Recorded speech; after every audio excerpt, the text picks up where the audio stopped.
Vamos dar início Ótimo. aqui, então, a mais uma live da APG. Eu sou o Márcio Ortiz Menberg, doutorando em Direito. Estamos aqui hoje com Pedro Venceslau, jornalista formado pela PUC, foi presidente do Centro Acadêmico Benevides Paixão, fundador e editor do Jornal Ventilador e atualmente é repórter do Estadão, colunista da Rádio Eldorado e vice-campeão pan-americano de War. Tudo bem, Pedro? Tudo bem. Conta um Estão me pouquinho, ouvindo? então, da sua carreira jornalística desde os tempos de PUC. Bom, comecei a trabalhar em 1997 no Estadão, meu primeiro emprego no Uniforme Estado, fazendo pesquisa. Depois, na época da PUC, eu fazia muito movimento estudantil, fiz algumas colaborações, mas estava mais interessado ali em, em participar das atividades da UEE e da Uni.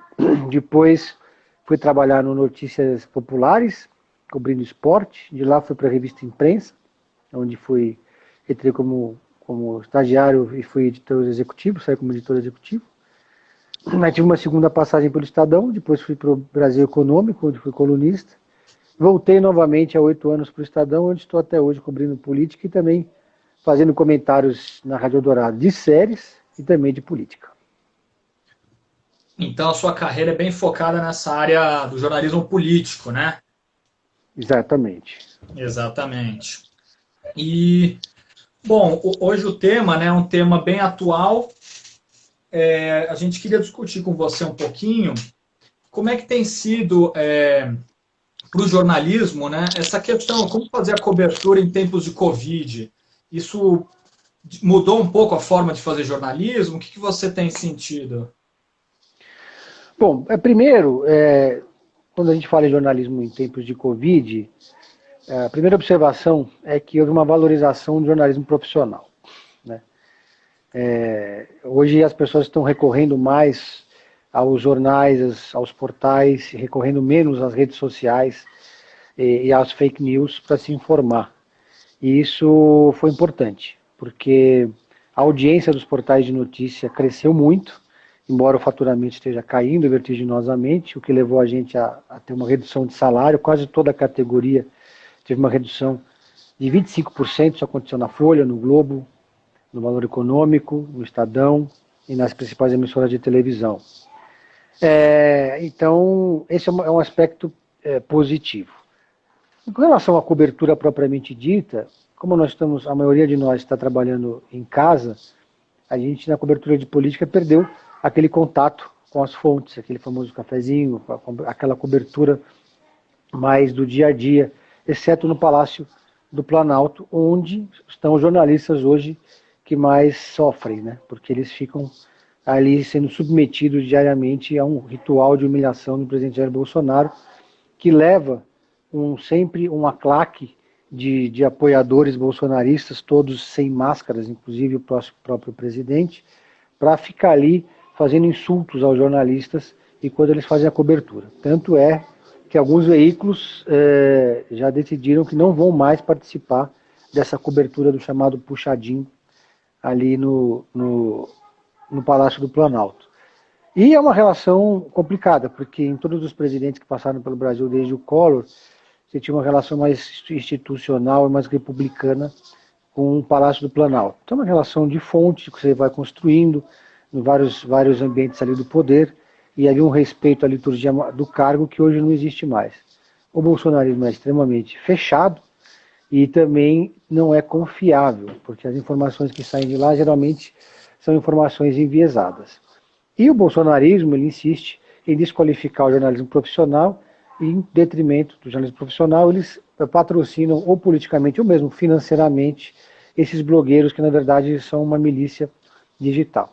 Então, esse é um outro tema, mas é importante que se diga que, que a publicidade do governo tem chegado muito a esses sites que são praticamente o esgoto hoje da internet brasileira, como esse Terça Livre, do Alan dos Santos, entre outros, por conta, aí tem um jogo de empurra de que a culpa é de quem, né? Se a culpa é do YouTube, se a culpa é do Google, porque os anúncios vão saindo de forma aleatória, ou se a culpa da segunda presidência da República, que vai alimentando esses blogueiros milicianos digitais, irrigando esses blogueiros com dinheiro do governo. E há também um outro aspecto importante, que é quando o jornalista vai para a rua, ele tem sido alvo de violência física. Algo que tem que ser dito também, que acontecia também nos governos do PT. Né? Havia também uma política muito hostil nos governos petistas aos jornalistas dos veículos que eram mais críticos ao presidente da República ou ao governo do PT. Muitos jornalistas foram agredidos, por exemplo, lá em São Bernardo do Campo, antes da prisão do Lula. Então, assim, há que se dizer isso para marcar que não é uma coisa só do bolsonarismo. É evidente que não há precedente no Brasil ao que está acontecendo hoje em relação às milícias digitais e às milícias mesmo que estão se formando armadas, como é o caso daquele infame grupo chamado Os 300, lá de Brasília, liderados por essa figura que vem ganhando uma projeção enorme, maior do que eu gostaria que ganhasse, a tal de Sarah Winter, que, aliás, é o mesmo nome de uma espiã nazista do século XX, que, pelo jeito, inspirou a moça que passou por, supostamente, um treinamento militar na Ucrânia. Lembrando que nessa manifestação de domingo tinha pessoas, ou pelo menos uma pessoa, com uma bandeira de um grupo fascista neonazista ucraniano, que foi o estupim dessa confusão que aconteceu na Avenida Paulista. Ô Pedro, você está contra a luz, então a sua imagem está um pouco escura. Se você mudar, eu acho. Aí, vai ficar melhor. Vamos lá. Eu achei interessante que você comentou dois aspectos. Melhorou a imagem? Melhorou. Você comentou dois aspectos interessantes que são separados, mas que são similares, né? Que é tanto a questão do Covid, que gera por um lado um risco, né? Como gera uma valorização da imprensa. E do outro lado, o próprio bolsonarismo, que tem um efeito similar, né? Também gera um risco e também tem essa discussão da valorização da imprensa. E a gente aqui da pós-graduação, né? A gente tem uma relação parecida com a do jornalismo, que são os ataques à ciência. Parece que tanto a imprensa quanto a ciência sofrem o mesmo ataque, porque são métodos de buscar o conhecimento, e no caso da imprensa de difundir o conhecimento, que incomodam algumas verdades que esse grupo bolsonarista gostaria de defender. Né? Então, por exemplo, eles atacam a ciência porque a ciência mostra que todas as políticas deles não funcionam. Eles atacam a imprensa porque a imprensa demonstra a mesma coisa. Né? Então, parece meio similar os ataques à imprensa por parte do bolsonarismo e, por outro lado, a valorização que a ciência e a imprensa vem tendo durante a crise do Covid, né? Porque as pessoas perceberam que não é com jejum e cloroquina que as coisas se resolvem. Elas se resolvem com estudo, com investimento, com informação, para você não se contaminar indevidamente. Então, meio que as duas coisas parecem que caminham juntas. E pegando um pouquinho aí o gancho do bolsonarismo, né? O Bolsonaro, claro, né? Você até colocou uma série, existe sempre alguma hostilidade à imprensa, existe da esquerda à direita, né? Mas um ataque assim tão violento vindo institucionalmente do presidente da República, acho que não tem parâmetro histórico algum, porque nem na ditadura havia isso, né? Na ditadura eles censuravam os jornais, mas o presidente não ficava batendo boca com jornalistas, xingando as pessoas, ou mandando a claque hostilizar o trabalho do jornalista. Se ele deixava o jornalista chegar perto, ele até respeitava mais. Então, nesse aspecto, o Bolsonaro vai num sentido de que para acabar com a imprensa. Não é que ele quer uma imprensa amiga, ele simplesmente não quer imprensa alguma. Quer comentar? A gente, não, na verdade, teve um presidente que era parecido com o Bolsonaro no que se refere ao trato da imprensa, que era o Figueiredo, que era extremamente grosseiro, era um bronco, totalmente ignorante. Outros presidentes militares tinham ali um verniz um pouco melhor, mas também é comparável, sim, a ditadura militar foi impiedosa com a imprensa. O que a gente está vendo agora com o Bolsonaro é que o ataque dele parte por várias formas, né? Muita gente pergunta se o Bolsonaro tem algum tipo de estratégia por trás das suas atitudes. Eu não acho que o Bolsonaro tem nenhum tipo de estratégia. Eu acho que o Bolsonaro tem algum tipo de problema mental, né? E assim, é uma pessoa que age por impulso e não pensa, não tem filtro nas coisas que diz. Então, por exemplo, o Bolsonaro chega a dizer publicamente algo que você, no mínimo, tinha que fazer nos bastidores, que vai indicar o Aras para ser ministro do STF. Depois ele volta atrás e diz que não vai mais. No tratamento da imprensa, o presidente da República fala claramente, diariamente, que vai tirar os anúncios da TV Globo, vai tirar os anúncios da Folha, o que desrespeita totalmente os protocolos da SECOM, a Secretaria de Comunicação, que tem lá um parâmetro para você distribuir os anúncios do governo, que para você fazer um bem público, você, por exemplo, uma campanha de vacinação, uma campanha do governo de orientação, ela tem que ter as maiores audiências, né? E esse dinheiro é distribuído de uma forma totalmente política. Tudo bem que no governo do ex-presidente Lula também havia uma política de descentralizar um pouco os anúncios de forma regional, o que é interessante, mas também havia um forte patrocínio para determinados blogueiros alinhados com o governo. Agora, não era nem de perto o que acontece hoje na presidência do Jair Bolsonaro. E a gente viu esse caso, por exemplo, mais recente do Google, que está sendo questionado porque propagandas do governo foram parar em sites notoriamente de fake news e com o selo das agências verificadoras de que são efetivamente sites de fake news. E tem lá anúncio do Banco do Brasil e etc.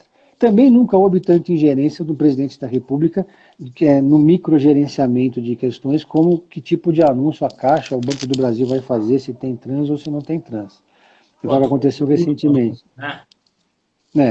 Então, assim, é o conteúdo, exatamente. O presidente Jair Bolsonaro, de forma destemperada, tem feito ataques verbais à imprensa, o que acaba se voltando contra ele e fortalecendo a instituição da imprensa. E cada vez mais o presidente está efetivamente isolado dentro de um núcleo de 30% dos eleitores que parece que são a extrema-direita brasileira hoje, tem essa força, que não é pouco. Então é um eleitorado resiliente do Bolsonaro que não se desfaz, ou pelo menos não se desfez ainda. Ele parece apostar cada vez mais nisso, quando desafia a todos e a todos em todo momento, né? E existem mil outras formas também de você sabotar a imprensa. Por exemplo, chegando a passar uma notícia que depois de desmentir a própria notícia, como fez o Eduardo Bolsonaro, passando uma notícia para a Fox News, que é um canal americano de direita, alinhado teoricamente com o Bolsonaro, dizendo que o presidente tinha sido contaminado. Depois, ele próprio, Eduardo, vai lá e desmente que o presidente tinha sido contaminado. Então, são atuações totalmente atabalhoadas do governo em relação à imprensa e uma tentativa de blindar esses grupos de fake news. Agora, há uma ofensiva da STF, da sociedade, dos grupos de checagem contra essa indústria do fake news que vem sendo alimentada com dinheiro público. E é isso que a gente espera que avance, apesar das tentativas de intimidação e o que é mais vergonhoso, dessa relação obscura que se criou entre o PGR, né, o Aras, e o presidente da República. Aparentemente, o PGR está blindando o presidente de toda e qualquer forma de constrangimento ou de investigação que possa levar a um possível pedido de impeachment, ao contrário do que fez o Janot, por exemplo, no governo de Michel Temer. Apesar de todas as críticas que possam se fazer ao Janot, ele agia com independência, né? Enquanto o atual PGR está flertando com um cargo vitalício de ministro do STF. Lembra até um pouco aquele antigo engavetador-geral da República, né? Geraldo Brindeiro. Geraldo Brindeiro, na época do Fernando Henrique. E, exatamente. Pedro, existe essa hostilidade do Bolsonaro à imprensa como uma instituição, mas alguns veículos de comunicação e veículos que em tese seriam sérios, têm alguma relação mais cordial com ele, né? O próprio Silvio Santos parece ser um simpatizante, o Datena até outro dia era quase um porta-voz do governo, até que rompeu com o Bolsonaro no ar, e tem esse novo canal americano que agora está no Brasil, que é a CNN. Esses veículos têm uma relação diferente, né? Eles não são tão críticos, e eles, por acaso, seriam mais bem tratados pelo governo, ou não? É uma afinidade mais ideológica? Aí a gente precisa olhar um pouco para o passado. Existem alguns veículos de comunicação no Brasil que têm uma predileção pelo poder, seja ele qual for. Então, a gente vê que, por exemplo, a TV Record já foi aliada do governo petista. A gente tem imagens e mais imagens do Edir Macedo com Lula. E foi um tempo que na TV Record os jornalistas mais alinhados com esse campo tiveram mais espaço na emissora. Foi o caso do Paulo Henrique Amorim, do Rodrigo Viana, que acaba de ser demitido da emissora. E depois, com o impeachment da Dilma, são emissoras praticamente como se fossem canais de televisão de um centrão midiático, digamos assim. Eles vão para onde o poder está. E dessa forma eles têm duas coisas: acesso ao presidente da República e também são recompensados com uma verba maior, uma fatia maior de anúncio publicitário. A TV Globo hoje ela chegou num patamar que ela não necessita de anúncio do governo para sobreviver, é uma fatia pequena. Já a Record, o SBT, para essas emissoras é muito importante.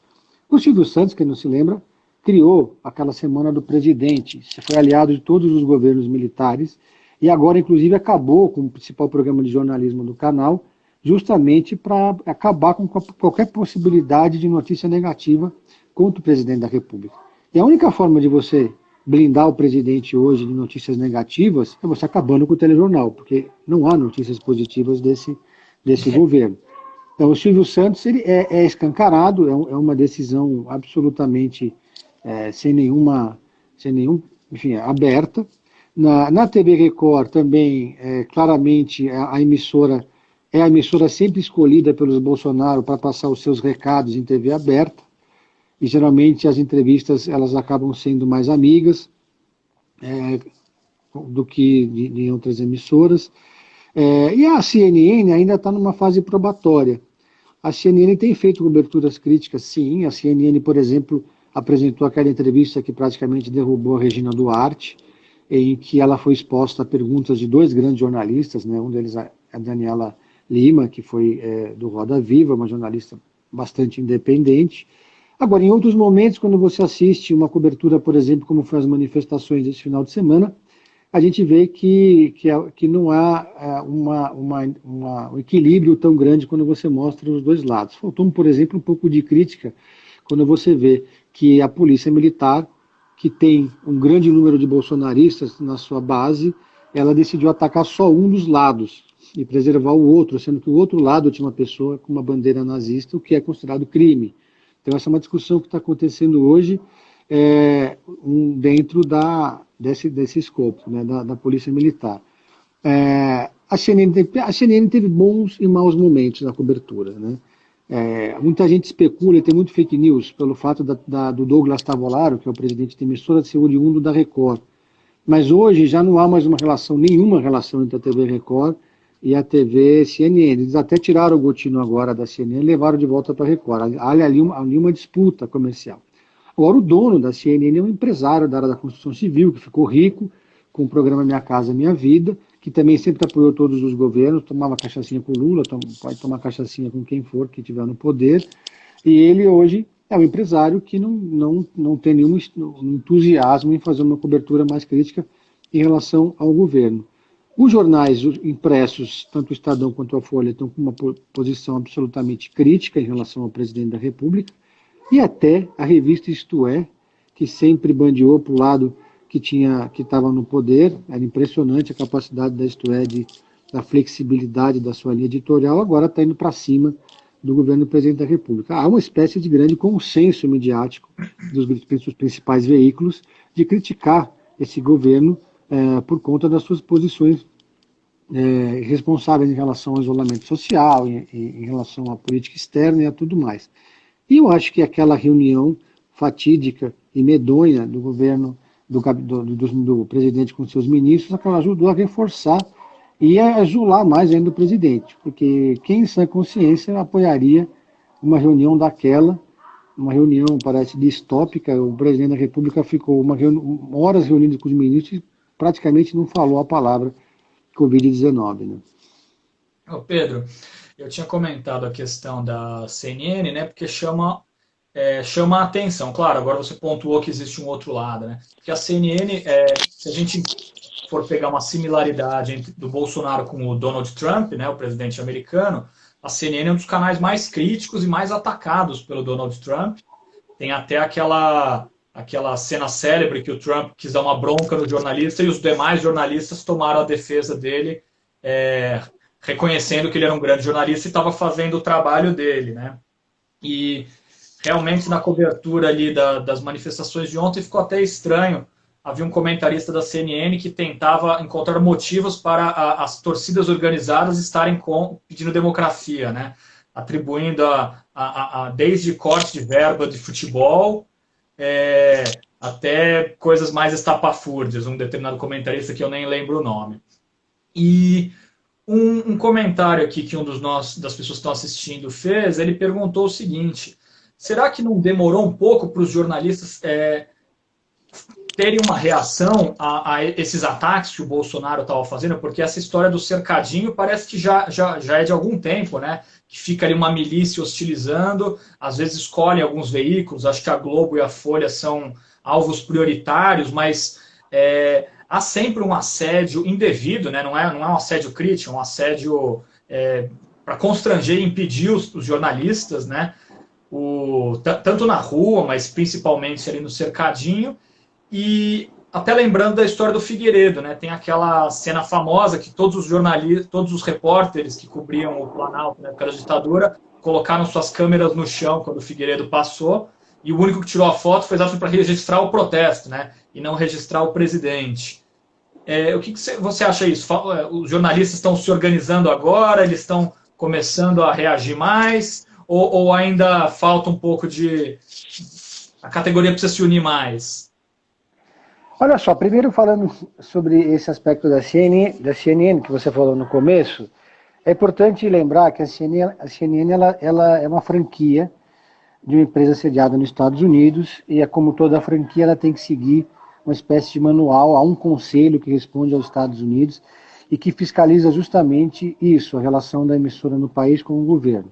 O caso mais emblemático é o caso da CNN da Turquia, do Erdogan, que lá na Turquia houve uma mudança de donos, de acionistas, que fecharam praticamente com o governo, começaram a fazer uma cobertura governística, que gerou uma reação da matriz nos Estados Unidos. Então, não é assim, o pessoal aqui não está liberado para fechar com o governo, né? Em relação aos jornalistas, eu vi que até a Eleonora estava colocando essa questão, a gente está enfrentando uma dupla frente de batalha, né? Por um lado, a gente enfrenta as hostilidades do governo diariamente, principalmente o pessoal que está no cercadinho e o pessoal que cobre Covid, que está na rua, que está, por exemplo, entrando em hospital de campanha e outros hospitais para fazer a cobertura num lugar de altíssimo risco. E a gente também teve uma luta contra a redução salarial da categoria. Ao contrário, por exemplo... Né, Pedro? O jornalismo é cada vez mais importante, foi reconhecido como atividade essencial, os jornalistas estão se arriscando, né, para exercer o seu trabalho, e de repente vem um corte salarial, quando devia, na verdade, receber um adicional de insalubridade, por se colocar em situações de risco, né? É um certo contrassenso. Pois é, a gente vê que empresas como... Muita gente fala, mas a Ford cortou o salário dos funcionários, grandes parques industriais fizeram isso. Essas empresas, elas estão com os parques industriais parados, as pessoas estão em casa. O jornalista não está parado. Então é importante primeiro delimitar essa diferença. O jornalista está trabalhando e alguns estão trabalhando como nunca. O pessoal do núcleo de Covid, dos jornais, está trabalhando 12, 14 horas. Por outro lado, as empresas argumentam que houve uma queda brutal de anunciantes, e que as empresas estão com dificuldades financeiras, o que eu acredito que seja verdade. Né? A gente vê que houve um aumento muito grande da audiência dos canais profissionais de jornalismo. Por outro lado, isso ainda não sustenta o jornal. É muito estranho, eu sei que é difícil de entender. Todo mundo diz que o impresso está acabando, a circulação dos jornais está diminuindo, mas esse anúncio no papel é o que ainda dá dinheiro. Agora as empresas estão começando a evoluir no PayPal, criando novos modelos para conseguir faturar. Está cada vez mais difícil você ler uma notícia de um portal sem pagar por ela, nem que seja por uma notícia de uma semana, ou um pacote de 5 notícias, etc. Está evoluindo essa forma, você pode pagar uma notícia, pode pagar um pacote de notícias, mas ainda não paga a operação. Agora, o fato houve uma unidade histórica dos jornalistas nesse período. Eu, por exemplo, faço parte de um movimento que é o Jornalistas Salvam Vidas, que foi criado a partir de colegas do Valor, do Globo e do Estadão, que se mobilizou para tentar reunir os colegas das redações em assembleias. Teve assembleias nos jornais com 280 pessoas. Isso não acontece há muito tempo. Então, o Sindicato dos Jornalistas conseguiu fazer uma atuação muito forte. Houve uma aproximação, que eu diria histórica, do Sindicato de Jornalistas do Estado de São Paulo, liderado pelo Paulo Zocchi, com a categoria dos jornalistas, principalmente na grande imprensa, teve um certo preconceito com relação ao sindicalismo, um pouco de medo em relação a isso, e agora houve uma unidade. Essa unidade ela ajudou com que a gente reduzisse um pouco, ou mitigasse um pouco os efeitos dessa crise. Agora a gente teve uma redução de salário, mas conseguiu uma compensação, que é uma autonomia de 6 meses. Então, ao mesmo tempo que a gente sofre com esse assédio nas ruas, a gente também está lutando internamente para reduzir os danos na nossa rotina com essa redução de salário, né? Ô Pedro, o que você acha que seria um ataque mais grave à liberdade de imprensa? Essa mudança da própria forma de acessar as notícias, quer dizer, com muita fake news, com site, com redes sociais, ou é o ataque direto vindo, por exemplo, do Estado, de um governo como o Bolsonaro? O que é mais perigoso para a liberdade de imprensa? Eu acho que o mais perigoso para a liberdade de imprensa, para mim, é a autocensura. São as pessoas, jornalistas ou editorias, que resolvem deixar de publicar determinadas matérias porque acham que elas não vão ser publicadas porque ela tem um conteúdo X ou Y. Eu acho que isso é perigoso. O que não está acontecendo, pelo menos no Estadão.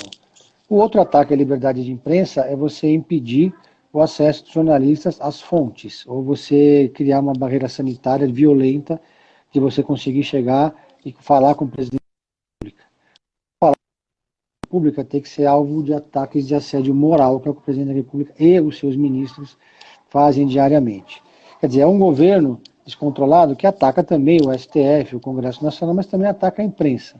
Né? Então eles estão fechados nesse pequeno núcleo.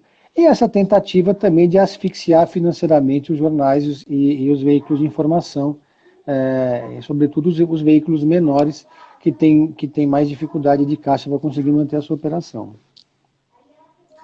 Bom, Pedro, esse ano, em tese, vai ter eleição municipal, né, para prefeito e vereador. Está tendo uma discussão aí sobre o calendário, mas constitucionalmente os mandatos estão mantidos, então vai ter eleição esse ano. Você, como jornalista experimentado na cobertura política, o que você poderia dizer sobre as eleições? Essa eleição vai ser diferente por conta do Covid? O que nós podemos esperar das campanhas?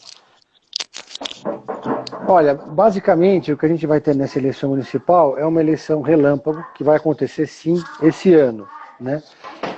É uma eleição, só fechar aqui um pouco a porta, é uma eleição que vai ser em 2020, não vai ser em 2021, isso está descartado.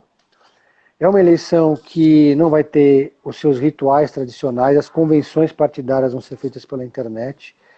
É um ano também em que as entidades e organizações da sociedade civil estão aprendendo a se organizar na sua vida orgânica. Então a gente viu, por exemplo, as prévias do PT, que costumam reunir milhares de pessoas, você teve que reunir um colégio eleitoral. Entidades como a UBS, a União Brasileira dos Estudantes Secundaristas, que fazem congressos com 2, 3 mil pessoas, elas estão tendo agora que renovar os mandatos das direções até o ano que vem. Então, primeiro, há uma mudança política na estrutura da sociedade civil organizada. Na eleição propriamente dita, ainda não se sabe a data das eleições, ainda não se sabe quanto dinheiro as campanhas vão ter. Então, esse era o momento, por exemplo, da gente estar começando a organizar, ver, se não fosse o Covid, você está tendo aqueles anúncios de aliança partidária. O Dória, por exemplo, o Bruno Covas estaria fazendo um evento por semana ou 2 para anunciar cada partido que vai entrar no seu palanque. Era o momento de você ter as lideranças partidárias viajando no interior, conversando com os prefeitos do interior, fazendo esses movimentos políticos. E também era o movimento de você começar a contratar advogados eleitorais, de você começar a contratar marqueteiro, de você começar a fazer pesquisa principalmente. Nada disso está acontecendo. Então, primeiro, Eu tive acesso a uma pesquisa do Renato Meirelles, que foi nosso contemporâneo no movimento estudantil, meu e seu, né, Taquaral, isso lá em 1930, né?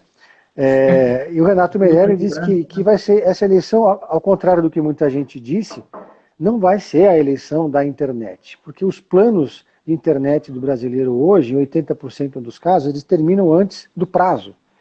E outros tantos por cento, que eu não lembro, mas é um número muito alto, de brasileiros que têm celular, eles usam a internet de Wi-Fi de algum outro lugar que não de casa. Então as pessoas mais do que nunca estão assistindo televisão aberta. Isso significa que as candidaturas que tiverem mais tempo de TV, em geral, as candidaturas de prefeito que vão se reeleger, saem com uma baita diferença, com uma baita vantagem, né? Eles vão ter, por exemplo, Bruno Covas aqui em São Paulo já fechou com 12, 13 partidos, já tem disparado o maior tempo de televisão, acho que são 50%. Então, isso volta a ser um fator extremamente importante na eleição, ainda mais numa eleição relâmpago.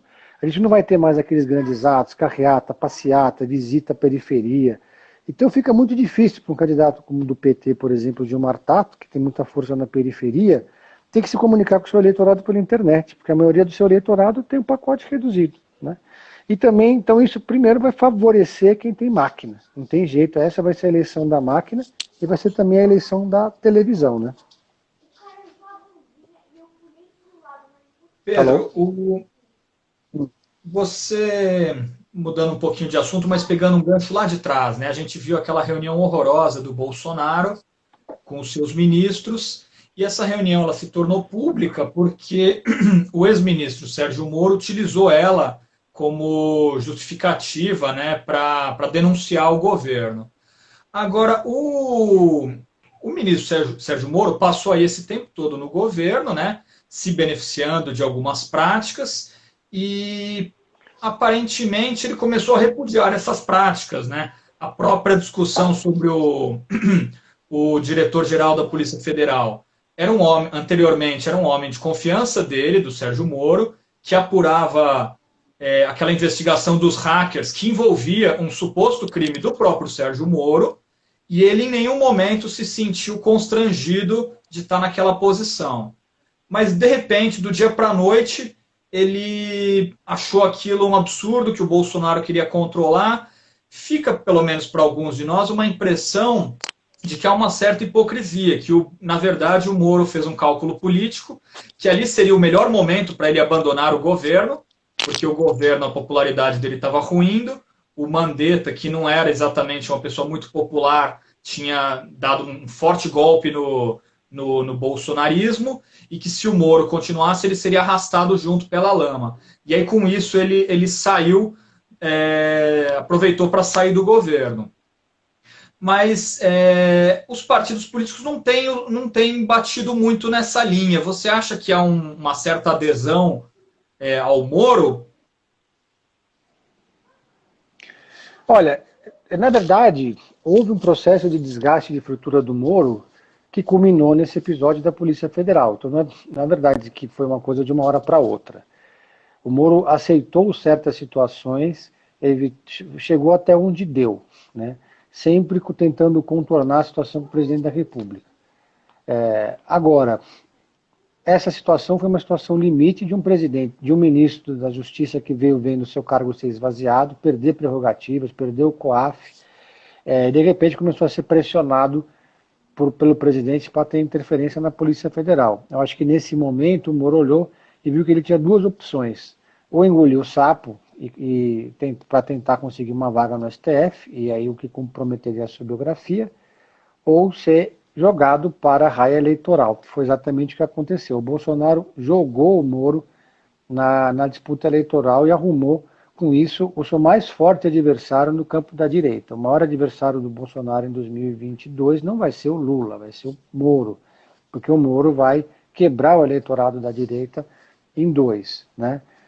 Agora, o Moro, ele que foi procurado, aliás, por diversos partidos, ele foi procurado pelo Cidadania, do Roberto Freire, do ex-comunista Roberto Freire, ele foi procurado principalmente pelo Podemos, os partidos já estão oferecendo legenda para ele. Agora o Moro não tem absolutamente nada a ganhar fazendo qualquer tipo de movimento político nesse momento, né? Ele já está ali, já é uma figura que está colocada como uma liderança nacional e vai tratar de ir construindo isso com calma até o ano de 2022. Né? A gente não sabe que tipo de político o Moro vai ser. Agora, eu só discordo com isso, que foi uma coisa do dia para a noite. Não, foi uma coisa que foi sendo construída, esse desgaste foi sendo construído. E o Moro sabia que esse caminho estava sendo o colapso da relação dele com o presidente e foi juntando, regimentando provas, documentos, zaps e outras situações para corroborar o que ele estava dizendo. Né? Então, isso complica, por exemplo, o cenário do PSDB para a próxima eleição presidencial, né? O governador Dória, que tinha se beneficiado dessa história do Covid, né? Não que ele tenha feito grandes ações, mas o simples fato do Dória não achar que a Terra é plana fez com que ele fizesse o mínimo e, em contraste com o Bolsonaro, garantiu um certo reconhecimento de um setor da sociedade que acredita na ciência, que não acha que vai beber cloro de piscina e ficar livre da doença. Né? E parecia que ele estava surgindo como adversário pela ala direita ao bolsonarismo. E aí o Moro embaralha esse cenário. E do lado da esquerda, ainda há uma grande indefinição, porque o Lula continua se colocando como candidato, apesar do Lula continuar inelegível conforme a última eleição, né? Então, quer dizer, os dois campos estão bagunçados ou alguém está levando vantagem? O Moro estaria levando uma vantagem? Não, em primeiro lugar, assim, o cenário anterior era o ideal para o Lula e para o Bolsonaro. A polarização é muito importante para os dois. Eles se retroalimentam com esse tipo de discurso.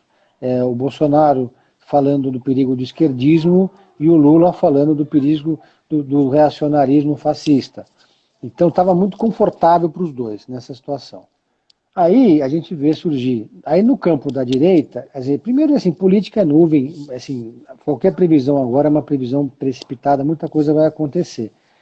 O Dória, ele veio ali numa montanha-russa, né? Ele surge, qualquer governador de São Paulo sempre é um player muito forte para disputar as eleições presidenciais, é uma máquina muito forte. Só o Geraldo Alckmin não soube aproveitar essa máquina. Quer dizer, todos os governadores tucanos, na verdade, perderam as eleições que disputaram, mas o Alckmin conseguiu ter o pior desempenho da história de um tucano que ajudou a dizimar o partido, o PSDB, no Congresso Nacional e dizimou o partido, consequentemente, nos estados. Então o PSDB deixou de ser o partido que era, tem muito menos dinheiro, muito menos deputado e não conseguiu se posicionar como o partido do antipetismo. Aliás, muita gente aponta isso como um grande erro do Geraldo Alckmin nas eleições. Ele achou que, como ele tinha o maior tempo de TV, a maior estrutura, que ele ia, em pouco tempo, dizimar o Bolsonaro e depois partiria para uma segunda etapa, que era disputar o antipetismo. Errou na ordem e errou na forma. Agora, o João, muito bem com esse processo, nesse processo do isolamento social. Ele virou uma referência, ele conseguiu capitalizar, ele é muito bom de mídia. Ele começou a dar coletivas diárias no Palácio dos Bandeirantes, com aquele slogan Fique em Casa. Ele montou um belíssimo time de especialistas, liderado pelo Davi Wip, que tem também o Marcos Boulos, que é um dos melhores infectologistas do Brasil, e pai do Guilherme Boulos, entre outros caras muito importantes. Então ele começou dando total aval às movimentações do núcleo de contingência do Covid e do governo do Estado. E isso deu uma publicidade positiva muito grande para o Dória, todo dia no Jornal Nacional, todo dia nos grandes jornais, um discurso intransigente em defesa do isolamento social, dando espaço para os seus médicos falarem, que se tornou um contraponto ao Bolsonaro. Então, de certa forma, o Dória, que foi eleito na esteira do bolsonarismo, ele conseguiu uma polarização à direita com o Bolsonaro, que deixou o Lula e o PT e a esquerda de escanteio. Criou uma preocupação no campo da esquerda também, por que o PT não consegue, ou a esquerda, nenhum partido de esquerda, nenhuma liderança de esquerda, conseguiu polarizar com o Bolsonaro. Aí vai lá o Dória e consegue. Ou seja, o Dória começou a surgir de novo como um player fortíssimo para as eleições presidenciais, porque ele quebraria a direita, deixaria o Bolsonaro isolado com a direita mais raivosa, miliciana, e poderia ser esse representante. Mas aí surge o Sérgio Moro, aí você tem um tráfego muito forte, um congestionamento de nomes nesse campo da direita. No campo da esquerda, o Lula está fazendo o mesmo jogo de antes. Todo mundo sabe que juridicamente é impossível que o Lula seja candidato a presidente da República em 2022. Isso se não estiver preso. Mas eles continuam trabalhando só em cima da figura do Lula. O PT tem esse problema de querer, do hegemonismo no campo da esquerda e do culto à personalidade do ex-presidente Lula. O PT não construiu lideranças fora o Lula. Seria ali o Fernando Haddad, que não quis disputar a prefeitura de São Paulo. Mas eles vão fazer o quê? Vão continuar fingindo que o Lula é candidato até metade do primeiro semestre de 2022 para depois anunciar o seu candidato? E aí a esquerda começou a se movimentar, cada um na sua. Partidos satélites da esquerda do PT, por exemplo, como o PCdoB, começando a querer voo próprio, estão construindo uma candidatura, nem que seja a vice do Flávio Dino, vão lançar Orlando Silva aqui em São Paulo, o PSOL também começa a criar suas alternativas, e o Ciro Gomes continua fazendo o seu trabalho.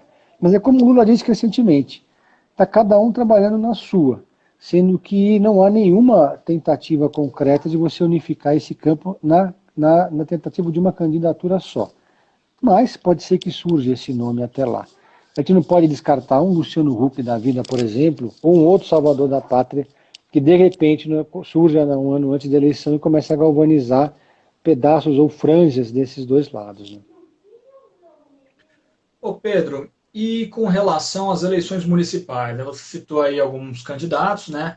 Tem já o Bruno Covas, atual prefeito, o Gilmar Tato pelo PT, o Orlando Silva pelo PCdoB, Joyce Hasselmann pelo PSL anti-bolsonarista, porque ela rompeu. Também tem Andréa Matarazzo, o Márcio França. E como é que está o quadro para a eleição municipal? Eu achei curioso que não tem um candidato do Bolsonaro, né? Porque seria a Joyce, mas ela brigou com ele. Como é que vai ser a eleição? Quem que vai polarizar? Quais cavalos você apostaria? No começo, antes do Bolsonaro errar tanto quanto ele errou, estava surgindo um candidato dele em São Paulo, que seria o Andréa Matarazzo. Para surpresa de muita gente, o Andréa Matarazzo começou a elogiar o Bolsonaro, começou a fazer lives com ele.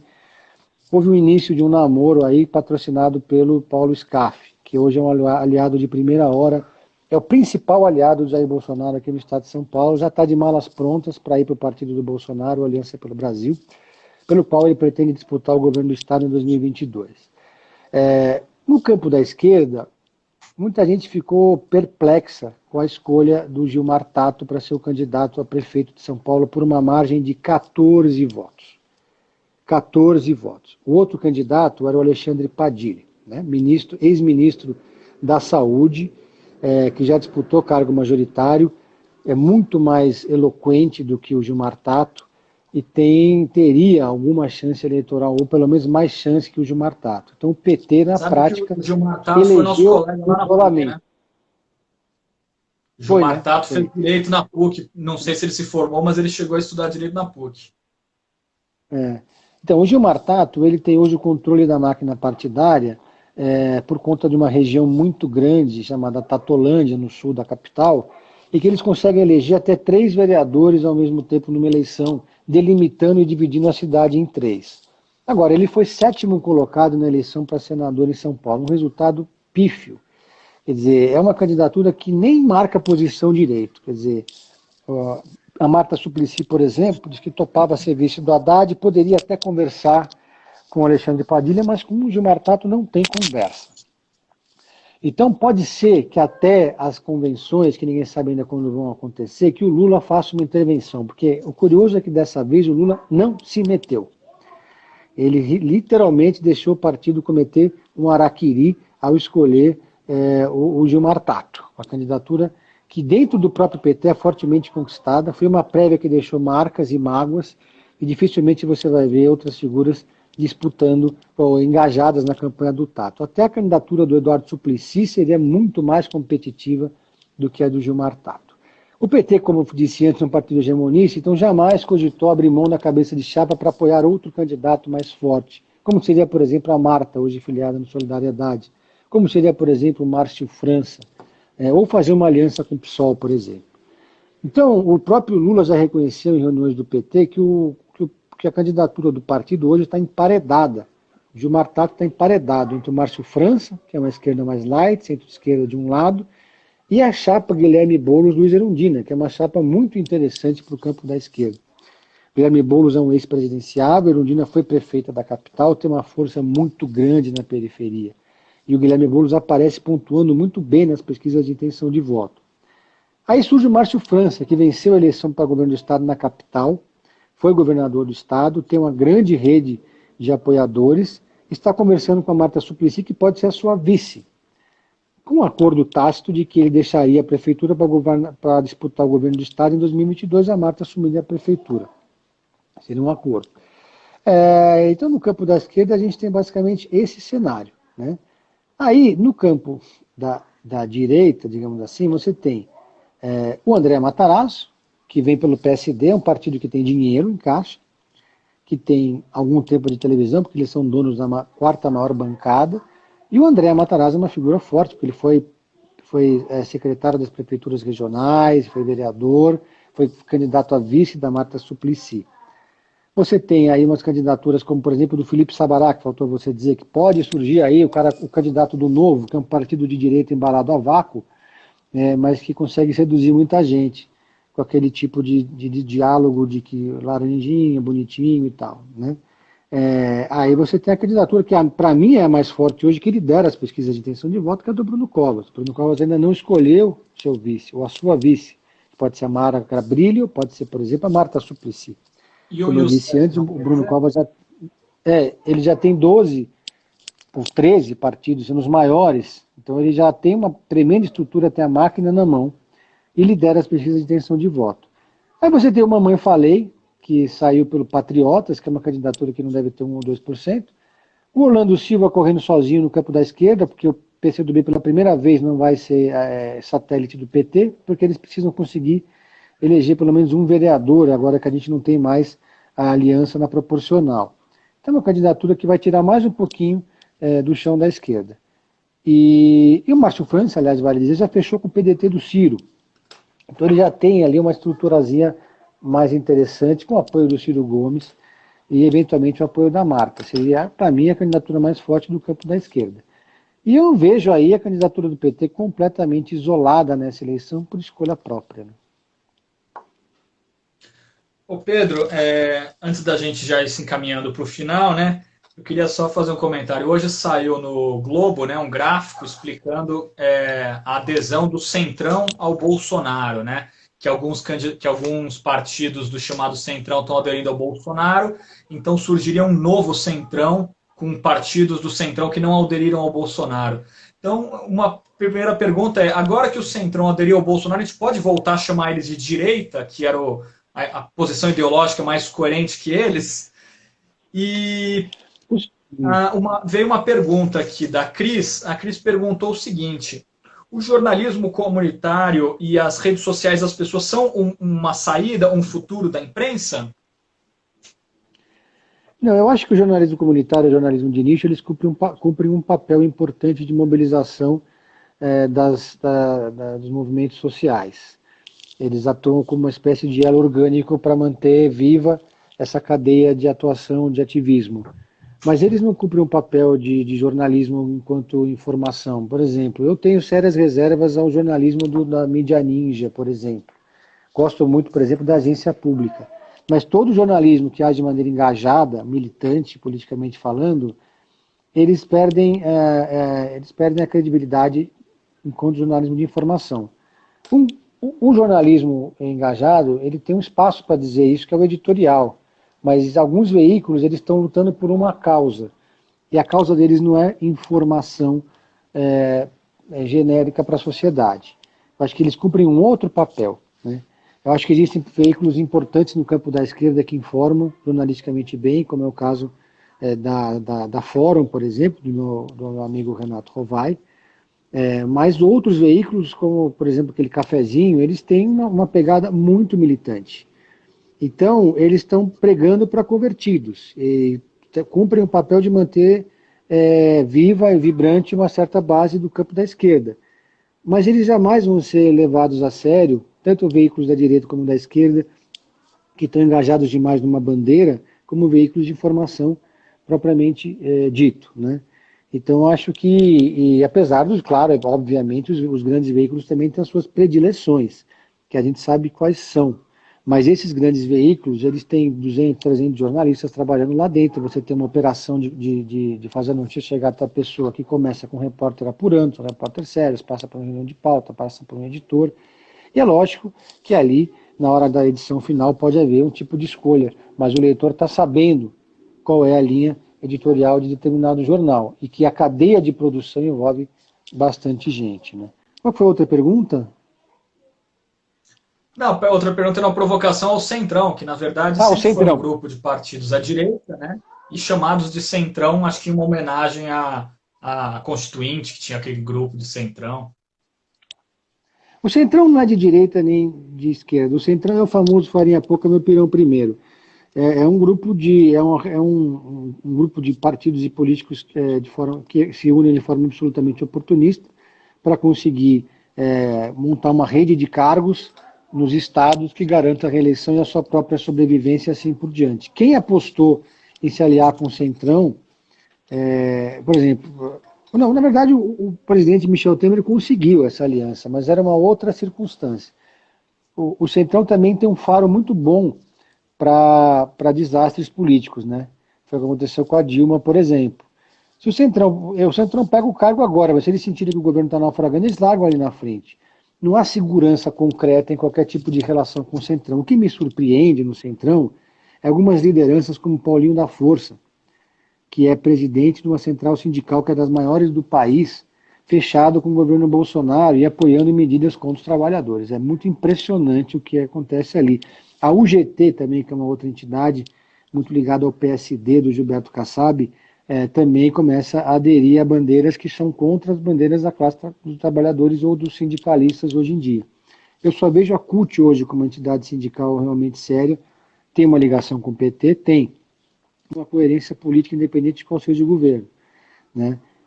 Está havendo um desmonte, uma destruição do movimento sindical, acabou já aquele pagamento fixo dos jornalistas, dos sindicalistas para as entidades, elas estão vivendo a pão e água, e partidos que estão dominando esse centrão.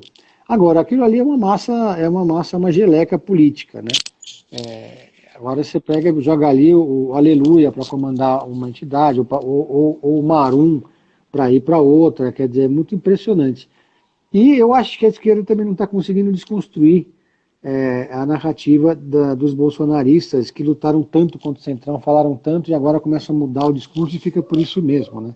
Acho que está faltando um pouco esse enfrentamento retórico no campo da esquerda. Ô Pedro, você como morador da Vila Madalena, você sentiu aí a morte do jornalista Gilberto de Menstein, que morreu essa semana?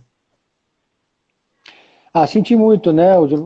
A sede do Catraca Livre aqui muito perto de casa, aquilo ali era um ambiente muito interessante, de reunião de pessoas interessantes, havia ali um ativismo que ele fazia em 3 frentes, ele lutava contra as fake news, foi um repórter investigativo de mão cheia durante mais de 28 anos na Folha de São Paulo, absolutamente respeitado e todo mundo que trabalhou com ele gostava dele, e ele lutou contra o câncer de maneira muito aberta, desde que ele descobriu esse câncer no pâncreas, ele escreveu sobre isso e fez relatos emocionantes sobre essa relação com a doença, vai fazer muita falta. Bom, Pedro, nós estamos chegando aqui ao final, né? O Instagram só permite 1 hora de live, né? Então nós temos aqui, acho que uns 5 minutos ainda. Você queria fazer alguma colocação, considerações finais, falar sobre o futuro do jornalismo, o futuro da liberdade de imprensa, deixar algum recado para os pós-graduandos em semiótica? Não, eu diria o seguinte, que existe um que eu acho que é da maior importância, que talvez muita gente ainda não conheça, que é a Sleep Giants, que é uma organização que consegue rastrear e denunciar empresas que produzem fake news e que mesmo assim recebem dinheiro do governo, seja federal ou do governo estadual, porque há hoje uma confusão de empresas, né, e que é uma confusão do algoritmo, que às vezes eles dizem que colocam de forma aleatória esse dinheiro que está dando mais audiência, mas o Google, o YouTube, essas empresas que atuam nas redes sociais, eles têm um discurso de que atuam muito fortemente contra a fake news. Não é o que está acontecendo no caso, por exemplo, de alguns sites bolsonaristas, notoriamente produtores de fake news e que têm sido financiados com muito dinheiro público, né? A gente também tem que dar muito valor para essas agências de checagem que têm alianças com outras organizações também internacionais de fact-checking, que também têm cumprido um papel muito importante e denunciar sempre que a gente vê nas redes sociais aquele tiozinho do pavê da família ou aquela sua tia meio ignorante que vai lá e publica uma notícia de fake news. E a outra sugestão que eu tenho é não fiquem só na bolha, porque muita gente se irrita com essas publicações bolsonaristas e vai lá e expulsa a pessoa do fake news, ou seja, você acaba ficando sozinho dentro do seu grupo pregando para convertido. A gente tem que ter paciência com essas pessoas que publicam absurdos nas redes sociais, que fazem às vezes discurso de ódio, tentar ganhar pela conversa, mas pelo menos observá-los para saber como eles pensam e qual é o discurso deles, em vez de se isolar cada vez mais, né? É isso aí. O Sleep Giant, para quem não conhece, acho que é um perfil no Twitter que ele monitora os sites de fake news e verifica quem são os patrocinadores, naquela barra de patrocínio que vem às vezes pelo Google, pelo Facebook. Eles verificam isso, aí eles entram em contato com essas empresas publicamente e falam: olha, o seu banner da sua empresa está financiando um site de fake news, de mentiras. E aí qualquer empresa séria imediatamente entra em contato com o Google ou com o Facebook ou com quem colocou aquele banner e fala expressamente: não quero que a minha marca seja associada a esses sites. E com isso, esses sites vão perdendo receita, e quando eles perdem receita, eles perdem influência consequentemente. Então é um trabalho importante que tem. Eles fazem isso no mundo inteiro e estão fazendo isso no Brasil também. Quem puder, siga o perfil deles no Twitter. É um trabalho importante, assim como o trabalho das agências e como o trabalho do jornalismo sério profissional também, que é fundamental para desmascarar as fake news e divulgar as informações verdadeiras, né? Bom, Pedro, queria agradecer a sua participação, todas as informações que você trouxe aqui para a gente. E é isso, um abraço. Um abraço, dizer da alegria, foi ótimo. Até mais então, pessoal. Valeu. Obrigado a todo mundo que acompanhou. Tchau, tchau.